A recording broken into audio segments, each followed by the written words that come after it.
Breaking news bandeko nayebi ki oza ebele bozolanda biso na kati ya Sentinel TV esika otoyaka na éveil patriotique na réveil spirituel, éveil patriotique na éveil spirituel, c'est-à-dire que éveil patriotique na réveil spirituel na ngala loba ezali esika toyaka kopesa bino basango Congo, ezali esika toyaka kosala ba analyse, kosala analyse elaksi kozwa position te. Que ça la analyse, c'est-à-dire qu'on peut sa point de vue sur un sujet donné. Aujourd'hui, je peux encourager l'opposition s'il se comporte bien, et demain, je peux les lapider s'il se comporte mal. Cela ne veut pas dire que j'ai changé d'avis, mais cela veut dire que j'ai donné ma modeste position par rapport à la situation alors, je crois que les politiciens n'abissent à Congo, opposition n'abissent à Congo, et où tu peux prouver que ba sali oyo ba kukai ko sala ba bundi ba suki to ko benga bango ba complice, oui ba complice parce que Kabila azali congolais, Kabila c'est un étranger oyo aya na mboka Congo abotoli bokonzi na makasi abomi bato pe amemi ba Rwandais a infiltré bango na kati ya Congo pe asali fausse opposition na fausse démocratie. D'ailleurs, on n'a jamais République démocratique du Congo parce qu'il n'y a pas la démocratie au Congo. Mais pour être Kabila, à mon ami sur mon kilimo la démocratie, banani bazo aider l'actuelle opposition. Parce que tu yebi bien que et si kanyo surtout oyo mboka ezalaka sous occupation, ba parti politique nyo surtout ekweyaka ezalaka dissoute pe batu tout ba côté na résistance. Tout le monde en France, tout le monde en Amérique, tout le monde en Afrique du Sud, tout le monde en Zimbabwe, tout le monde en partout, et c'est oyo, occupation et salama. Mais à Bissau à Congo, bah y bien que Mboka la Bissau occupé, président za congolais aya na ba Rwandais, na armée rwandaise, abomaka, asala makamunyo surtout parlement kutu. Et yebi na ngwatali kamote ba Rwandais ba kota na kati mais bango olie ba bima na kati ya groupe wana bazu ba siège na kati assemblée ya parlement ba msu baza na sénat bazo ka ba jip bazo ka mbongo donc bazali opposition ya accompagnement bon yeb sabiso Daniel Safulelo batebele ba moni Daniel Safulero abimi l'air azo bima azo déclarer que je reconnais mes amis dans le malheur.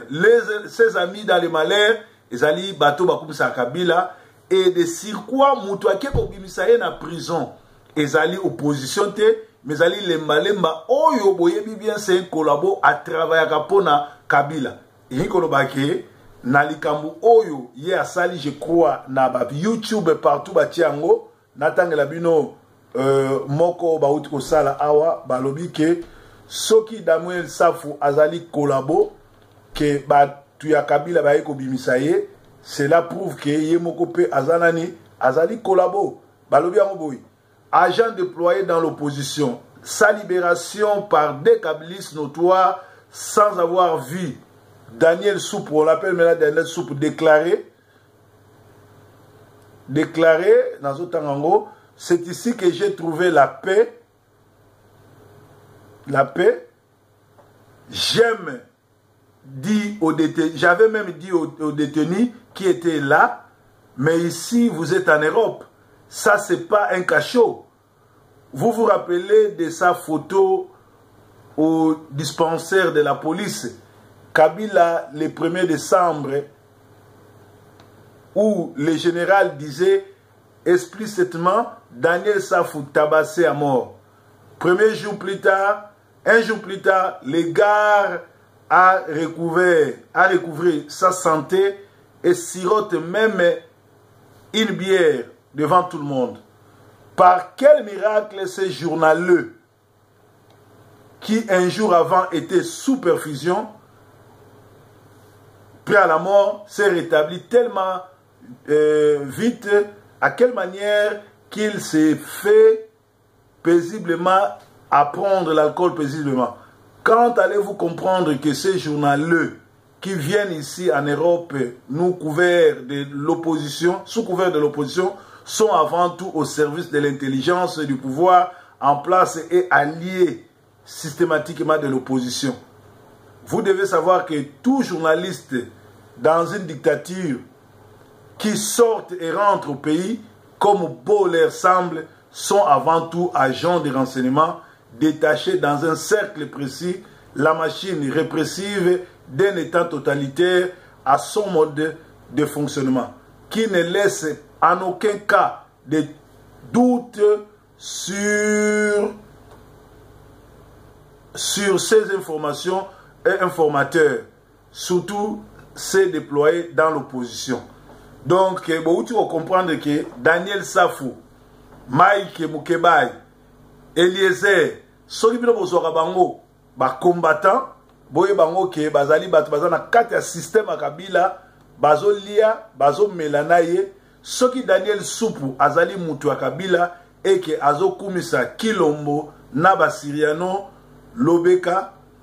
veut dire Kilombo na Soriano bazali bato à Kabila. Donc o ezali ba kaliko et bimi na ba Facebook nyonso tango nazali ko crier o awa ke bato na nyonso tu bazaba agent ya Kabila botiaki tembe bomoni bino nyonso ba scénario na bango kolala na bambet hôpital ko kumisa opposition ko kumisa Kabila pe ko kende ko bima na TV 50 na monate mutu oyo bakangi bagende ko bimisa ye na batu ya Kabila. Il a fallu opposition dès que no bimisa, c'est-à-dire ba scénario oyo nyonso tu basali et que bazondima ko kende na élection oyo e ko salamaka te bondimelanga Kabila a ko salaka élection te et ko zalaka bongo chaque année à créer guerre, chaque année à créer guerre. Nenge maréchal afandaki 7 ans il a ko sala plus ceux qui branche armée et salamité et kamusinga lisusu to senga ki na basango batika ko zwa biso lokola bakon parce que basango na tongo lelo basali vidéo balobi que les catholiques congolais sont de retour sur le devant de la scène publique en RDC. Ces derniers temps, le mouvement catholique congolais se faisait plutôt discret. Le 30 novembre dernier, lors de la marche lancée par l'opposition et des mouvements de la société civile, les catholiques avaient prudemment fait un pas de ce côté-là. Une discrétion qui a volé en éclats le samedi 2 décembre en fin de matinée à Kinshasa. En effet, ce samedi, les représentants du comité de laïcs et de coordination ont rappelé lors d'un point de presse la prise de position et les constants sans appel des évêques et de la SEMCO en juin dernier. Le pays va mal et les laïcs d'aller plus loin en ajoutant le seuil de tolérance est dépassé, le peuple est désemparé. Il rappelle encore dans la foulée la marche du 16 février 1992 d'où Honoré Mwanda a massacré les gens avant de faire référence à l'appel des évêques du 23 juin dernier et de poursuivre par les laïcs chrétiens réunis au sein de la comité des laïcs de coordination affirmant leur ferme volonté de soutenir le processus de mise en œuvre de l'accord du Saint-Sylvestre. Dans cette perspective, d'ici au 15 décembre 2017, les comités de laïcs de coordination exigent une déclaration publique de Kabila qu'il ne sera pas candidat à sa propre succession avant d'appeler à la stricte application de mesures de description, description prévues dans les accords de Saint-Sylvestre. Basango, il faut botika ko sakana biso, faut pas botika ko zwa biso lokola bazoba lokola bakona bino. Bozo senga na Kabila aloba publiquement que akoki ko se présenter te. Bongo constitution na biso solobani. Boza na tina ko senga Kabila akonde ko se représenter te ou bien ça la déclaration te. Bino faut senga na Kabila akende puis d'ailleurs ko senga na Kabila te boza na 70% population. Il faut pas bimalibanda dans l'article 64 parce que Kabila s'est violé la constitution. Ça fait déjà au deuxième année Azali illégal Aza sous président Congo parce que à l'écart de l'élection te aïba l'élection et puis Aza Congolais te bino bozoa ko senga na Kabila ça la déclaration publique. Ça veut dire bozo distraire biso bino liso bozo biso lokola ba kon. normalement Kabila faut ko bengana ye parce que aza criminel a botoli autorisation a botoli mboka. D'ailleurs aloba na Lubumbashi aloba ke azo na choisi la bi baloba ki karabongo na 2016 baloba ki kake ko beta bato bakokufa et ko sala mangolo romote et tout mon appel en 2016 a yiba ba élection a boy ko kena ba élection et le romo sala mate c'est-à-dire azo défier biso. Alors bah sango normalement boko ko yali susu na ba discuter ko Kabila a se déclaré Kabila za illégal même ba marche opposition oza na droit ni a renoncer na ordre na kimbuta ni na gouvernement parce que ba criminel oyo ba bomi ba massacrer il faut ba kende na CPI et to kamwe lelo na tongo ida soyo oyo ya Human Watch alobi nini Human Rights Watch alobi ke na 2017-2016 Kabila a ça qui recrutement il y a M23 ça c'est blague avec les gens.